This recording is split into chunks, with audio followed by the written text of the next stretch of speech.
दिल्ली का Indira Gandhi international airport IGI India का सबसे बड़ा और बिजीएस्ट एयरपोर्ट है। IGI एयरपोर्ट की शुरुआत सेकेंड वर्ल्ड वॉर के टाइम पे ब्रिटिश रूल में हुई थी। स्टार्टिंग में इसका नाम पालम एयरपोर्ट था। पालम एयरपोर्ट को मिलिट्री सर्विसेज के लिए सेकेंड वर्ल्ड वॉर के टाइम पे स्टार्ट किया गया था। आज़ादी के बाद एविएशन इंडस्ट्री काफ़ी तेज़ी से ग्रो कर रहा था। सफदरजंग एयरपोर्ट पे एयर ट्रैफिक की ग्रो करने की वजह से गवर्नमेंट ने डिसाइड किया था पालम एयरपोर्ट को कमर्शियल एयरपोर्ट की तरह यूज़ किया जाएगा। 1962 में पालम एयरपोर्ट को ऑफिशियली पैसेंजर एयरपोर्ट डिक्लेयर कर दिया गया था। दिल्ली का पहला एयरपोर्ट सफदरजंग एयरपोर्ट 1930 में बना था और दिल्ली का इकलौता कमर्शियल एयरपोर्ट था 1962 तक। अभी सफदरजंग एयरपोर्ट का यूज़ ओनली VVIP मूवमेंट के लिए किया जाता है और सम चार्टर प्लेन्स के लिए।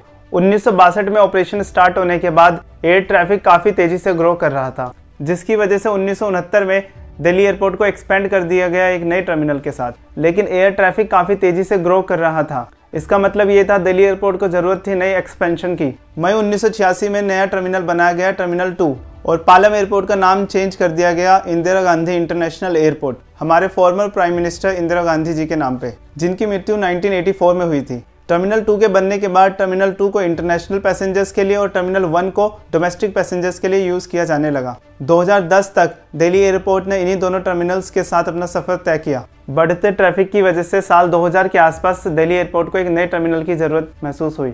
इस बार दिल्ली को एक बड़ा और बेहतर टर्मिनल चाहिए था। इस बार सरकार ने तय किया था दिल्ली एयरपोर्ट का मैनेजमेंट और कंस्ट्रक्शन प्राइवेट कंपनीज के हाथ में दे दिया जाए और 2006 में ये कॉन्ट्रैक्ट GMR ग्रुप को दे दिया गया था। एंड यहाँ से शुरू होती है टर्मिनल 3 की कहानी।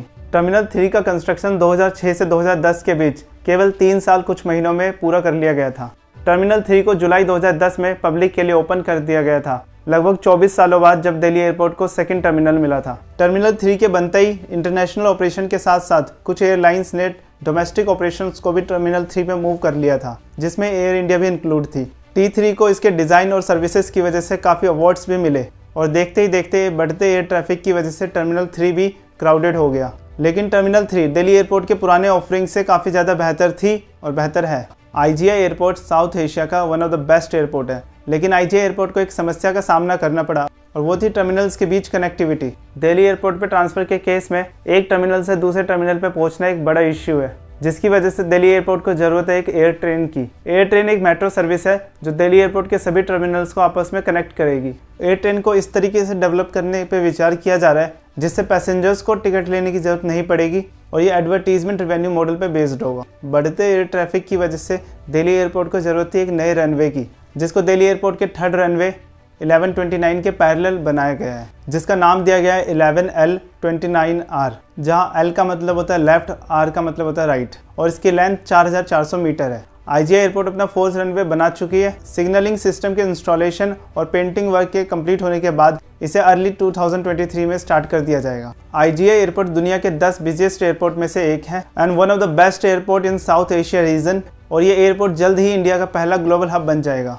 हब एयरपोर्ट एक सेंटर पॉइंट होता है जहाँ दूसरी जगह से प्लेन्स आकर के लैंड करते हैं और यहाँ से फिर आगे को टेक ऑफ करते हैं। फॉर एग्जांपल दुबई का इंटरनेशनल एयरपोर्ट एक ग्लोबल हब है जहाँ दूसरे देश से प्लेन आके लैंड करते हैं और फिर टेक ऑफ करते हैं अपने मेन डेस्टिनेशन की तरफ। और दिल्ली एयरपोर्ट को ग्लोबल हब बनाने के लिए इंडियन गवर्नमेंट कोलैबोरेट कर रही है airport authority India, GMR infra, Delhi international airport limited, Tata group airlines and other stakeholders के साथ। IGI एयरपोर्ट 2009 से इंडिया का सबसे बिजी एयरपोर्ट है in terms of passenger traffic. 2015 में मुंबई एयरपोर्ट को ओवरटेक करने के बाद दिल्ली एयरपोर्ट कार्गो ट्रैफिक में भी इंडिया का सबसे बिजी एयरपोर्ट बन चुका है।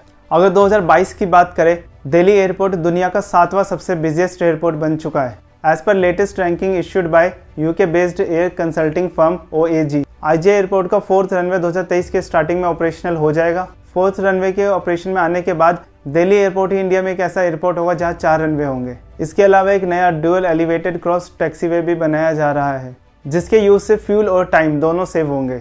यह एलिवेटेड क्रॉस टैक्सीवे सिंगापुर के चंगी एयरपोर्ट के एलिवेटेड टैक्सीवे जैसा ही होगा। इसके ऑपरेशन में आने के बाद जब पैसेंजर्स टर्मिनल 3 की तरफ जाएंगे तो उन्हें एक विजुअल दिखाई देगा एयरक्राफ्ट उनके ऊपर से मूव करता हुआ।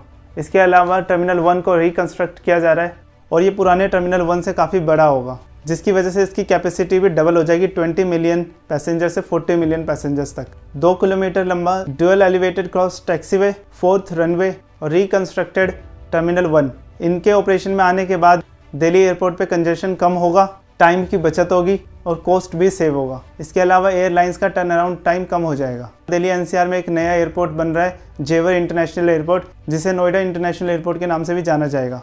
इस एयरपोर्ट के बनने के बाद दिल्ली एयरपोर्ट का कुछ ट्रैफिक मूव कर जाएगा नोएडा इंटरनेशनल एयरपोर्ट पे, और दिल्ली एयरपोर्ट पे कंजेशन हमें कम दिखाई देगा। 2006 में दिल्ली एयरपोर्ट का मैनेजमेंट प्राइवेट प्लेयर्स के हाथ में दे दिया गया था। दिल्ली इंटरनेशनल एयरपोर्ट लिमिटेड ये एक जॉइंट वेंचर है जिसमें 54% होल्डिंग जीएमआर के पास थी at the time of transfer. 9 सालों के बाद लगभग 2015 में मलेशिया एयरपोर्ट ने अपने 10% स्टेक को जीएमआर इंफ्रा को बेच दिया था, जिसके बाद जीएमआर इंफ्रा के पास अब 64% होल्डिंग हो गई है दिल्ली एयरपोर्ट में। क्या आप कभी दिल्ली एयरपोर्ट गए हो? अपना एक्सपीरियंस कमेंट सेक्शन में बताइए। Thank you.